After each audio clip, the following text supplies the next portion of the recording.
Bismillahirrahmanirrahim. Assalamualaikum warahmatullahi wabarakatuh. Alhamdulillahi rabbil alamin. Wassalatu wassalamu ala asyrafil mursalin Sayyidina Muhammadin wa ala alihi wa sahbihi ajma'in, amma ba'd. Qala Allah subhanahu wa ta'ala fil Qur'anil Karim wa huwa asdaqul qailin. A'udzu billahi minasy syaithanir rajim. Fadhkuruni adzkurkum. Shadaqallahul azim. Wa ballagha rasuluhun nabiyul karim wa nahnu ala dzalika minasyahidin walhamdulillahi rabbil alamin. Para pemirsa yang dirahmati Allah Subhanahu wa taala, alhamdulillah kita bersyukur kehadirat Allah Subhanahu wa taala karena atas berkat rahmatnya lah semata kita mampu bermuwajahah, bertemu muka pada kesempatan kali ini.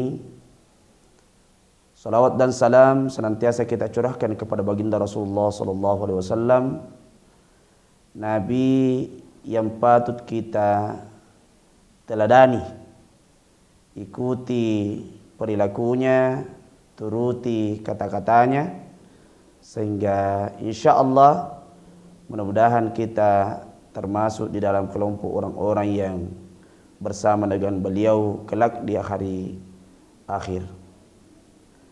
Para pemirsa yang dirahmati Allah Subhanahu wa taala, pada kesempatan kali ini saya akan menyampaikan terkait dengan keutamaan tasbih, tahmid, takbir dan tahlil.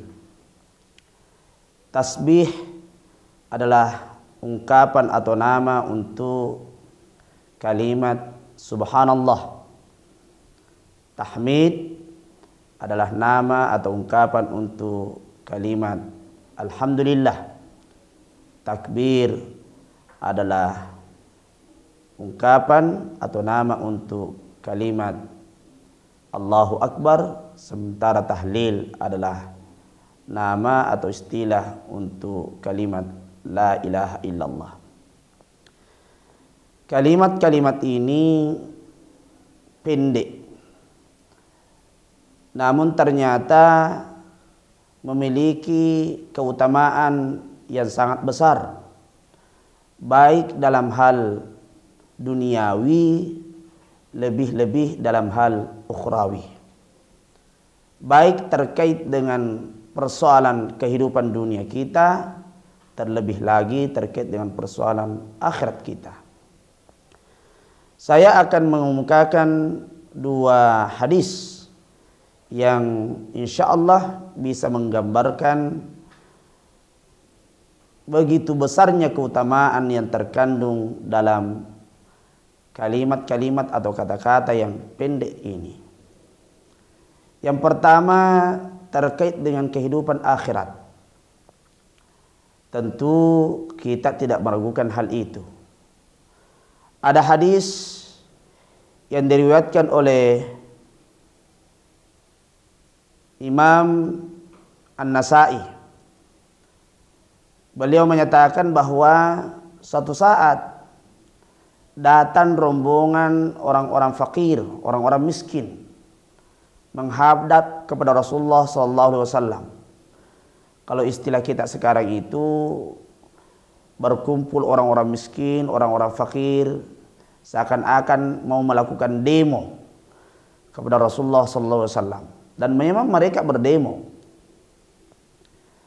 Apa yang mereka ingin sampaikan kepada Rasulullah SAW, yang mereka ingin sampaikan kepada Rasulullah SAW setelah mereka menghadap, mereka mengatakan, ya Rasulullah, wahai Rasulullah SAW, orang-orang kaya itu telah melampaui kami dengan berbagai macam ibadah yang tidak bisa kami lakukan. Orang-orang kaya yusalluna kama nusalli. Mereka salat, kami salat. Hasil satu sama. Orang kaya dapat satu, orang miskin dapat satu. Satu sama. Wa yasumuna kama nasumu. Mereka puasa, kami puasa. Hasilnya dua. Tetapi wa yatasaddaquna bi fuduli amwalihim. Mereka bersedekah dengan kelebihan hartanya. Kami tidak ada yang bisa kami sedekahkan. Wa yu'tiqun, mereka memerdekakan hamba. Kami tidak ada yang bisa kami merdekakan. Bahkan boleh jadi di antara orang-orang yang berdemo pada saat itu, di antaranya juga merupakan budak. Yang jangankan mau memerdekakan hamba, untuk memerdekakan diri sendiri mereka masih butuh usaha yang sangat besar, waktu yang sangat lama.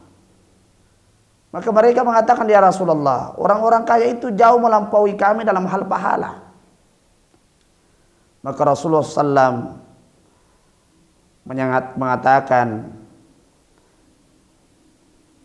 saya ajari kamu beberapa kalimat yang kalau kamu baca setiap selesai sholat, maka tudriquna man sabaqakum wala yasbiqukum man ba'dakum. Ada beberapa kata, ada beberapa kalimat kata Rasulullah SAW yang saya akan ajarkan kepada kalian. Kalau kalian amalkan, maka tudriquna man sabaqakum. Dengan kalimat-kalimat itu kamu bisa menyamai pahala-pahala kebaikan orang-orang sebelum. Kita tahu orang-orang dulu, para pendahulu kita dari umat-umat terdahulu itu umurnya panjang-panjang. Ada yang umurnya sampai 1000 tahun. Ada yang umurnya 950 tahun seperti Nabi Nuh. Ada yang umurnya kurang lebih 300 tahun atau 200 tahun lebih seperti Nabi Ibrahim alaihissalam. Umurnya panjang-panjang. Tapi kata Nabi, kalau kalian amalkan zikir itu, kalimat-kalimat itu, maka kalian tudriquna man sabaqakum, akan bisa menyamai pahala orang-orang sebelum. Wala yasbiqukum man ba'dakum, dan tidak ada orang setelahmu yang bisa menyamai pahalamu. Ulama mengatakan kecuali orang-orang yang memiliki amalan yang sama. Pertanyaannya, apa kalimat-kalimat itu? Nabi mengatakan kalimat-kalimat itu adalah kamu membaca setiap selesai salat. Setiap selesai salat kau membaca subhanallah 33 kali, alhamdulillah 33 kali, Allahu akbar 33 kali, lalu kemudian la ilaha illallah 10 kali.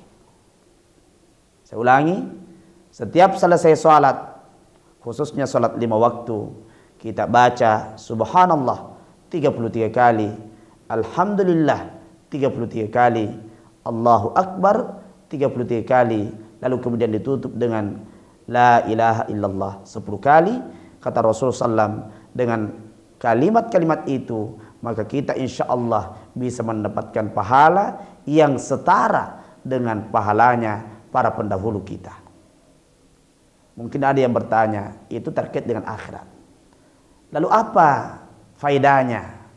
Apa manfaatnya zikir subhanallah, alhamdulillah, Allahu akbar untuk kehidupan dunia? Para pemirsa yang dirahmati Allah Subhanahu wa taala. Hadis yang kedua terkait dengan keutamaan zikir-zikir ini dalam hal kehidupan dunia. Diriwayatkan oleh Imam Bukhari dalam kitab hadisnya Al-Adabul Mufrad. Beliau menyatakan bahwa pernah suatu saat Fatimah radhiyallahu anha, putri tercinta Rasulullah sallallahu alaihi wasallam, datang menghadap kepada beliau, ingin mengadukan masalah kehidupan rumah tangganya. Karena dalam kehidupan rumah tangganya Fatimah itu melakukan pekerjaan rumah tangganya sendirian. Artinya tidak ada pembantu, tidak ada budak di rumahnya. Yang melakukan pekerjaan rumah tangganya beliau sendiri bersama dengan suaminya. Hingga kemudian tangannya lecet-lecet, pakaiannya banyak yang robek, tenaganya tentu menjadi sangat berkurang. Maka beliau pun datang menghadap kepada bapaknya yang tercinta, Nabi Muhammad SAW. Tujuan awalnya ingin meminta pembantu. Rasulullah SAW menyatakan, kalau kau ingin pembantu, saya bisa kasih. Tetapi kalau kau ingin yang lebih baik daripada itu, saya bisa ajarkan beberapa kata yang kalau kau lakukan, maka insya Allah dengan kata-kata itu, dengan kalimat-kalimat itu, maka jauh lebih baik daripada kau memiliki seorang pembantu. Apa makna jauh lebih baik daripada memiliki seorang pembantu?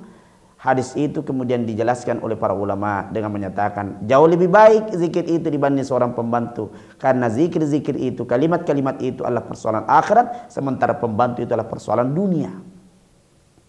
Namun hadis itu ada juga yang memaknai dengan mengatakan jauh lebih baik dalam arti dengan kata-kata itu. Kalau kita membaca kata-kata yang pendek itu, kalimat yang pendek itu, maka boleh jadi pekerjaan kita tetap sama, tugas kita tetap sama, pekerjaannya tetap berat seperti biasanya, namun kekuatan untuk mengerjakan pekerjaan itu yang menjadi bertambah. Tenaganya yang ditambahkan oleh Allah Subhanahu wa taala. Jawaban Fatimah, beliau mengatakan, saya lebih memilih kalimat-kalimat yang pendek itu daripada seorang pembantu. Maka diajarilah oleh Rasulullah SAW. Rasulullah SAW menyatakan, setiap malam sebelum tidur kau membaca Subhanallah 33 kali, Alhamdulillah 33 kali, lalu kemudian Allahu Akbar 34 kali. Saya ulangi, setiap malam sebelum tidur kita membaca Subhanallah 33 kali, Alhamdulillah 33 kali, Allahu Akbar 34 kali. Kata para ulama, itu jauh lebih baik daripada seorang pembantu. Di antara maknanya adalah boleh jadi pekerjaannya tetap berat, tetapi tenaga kita yang ditambahkan oleh Allah Subhanahu wa taala berkat daripada zikir yang kita baca itu. Saya kira inilah yang sempat saya sampaikan pada kesempatan ini, bahwasanya kalimat-kalimat yang pendek yang boleh jadi menurut kita ringan, namun bagi Allah Subhanahu wa taala sangat luar biasa, insya Allah bisa memberikan dampak yang sangat besar, baik dalam kehidupan dunia kita, lebih-lebih dalam kehidupan akhirat kita. Hadanallahu wa iyyakum, wallahu muwaffiq ila thoriqil haq. Wassalamualaikum warahmatullahi wabarakatuh.